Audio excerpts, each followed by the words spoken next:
হাই, আজি হৈছে ছানডে আৰু আশা কৰিছোঁ সকলোৱে ভালে আছে। মই যোৱা 3 দিন ধৰি জ্বৰত ভুগি আছোঁ।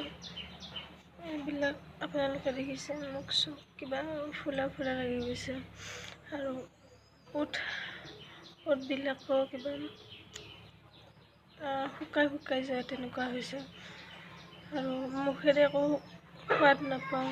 তেনেকৈ ডক্তৰক দেখুৱাইছোঁ, কিন্তু জ্বৰটো কমিছে, হ'লেও ভালকৈ ভাল পোৱা নাই। লগতে কাহ আছে, চৰ্দি আছে আৰু মোৰ মাতটো কিবা বল দিলেও নোলায়, তেনেকুৱা হৈছে। তো সকলোৱে ভালে থাকিব, সকলোৱে অলপ বাচি চলিব, কাৰণ যি দেখিছোঁ প্ৰায় ভাগৰে বেমাৰ, সকলোৱে বেমাৰত ভুগি আছে, কিবা নহয় কিবা। মই আজি অলপ ভাল পাইছোঁ আৰু তেনেকুৱা। মোৰ বাবা আজি 1.5 মাহ ধৰি বিচনাত পৰি আছে। তেওঁক দেখি মোৰে তেনেকুৱা লাগি গ'ল, নেকি কিবা বেমাৰ লাগি আছে। মোৰ বাবাৰ তেনেকুৱা হৈছে, ভৰি ফুলি গৈছে এতিয়া। মানে ইমান ডক্তৰক দেখুৱালোঁ, GMCHৰ পৰা ঘূৰাই নিলোঁ, কিন্তু নাই, এতিয়া নকমে ভৰি ফুলাটো।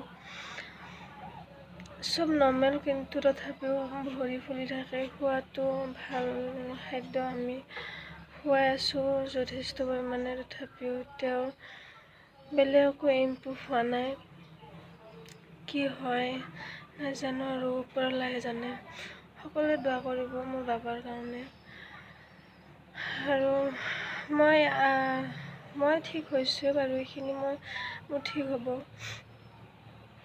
কিন্তু সেয়াই আৰু, বতৰটো কেনেকুৱা, পটকৈ বৰষুণ দিয়ে, পটকৈ ৰ'দ দিয়ে। বতৰটোৰ কাৰণে চাগে মোৰ হৈছে, কিন্তু মোৰ বাবাৰ কি হৈছে নাজানো, ঠিকে নহয়। তো ভিডিঅ'টো এইখিনি আছিল। Take care, bye bye, love U.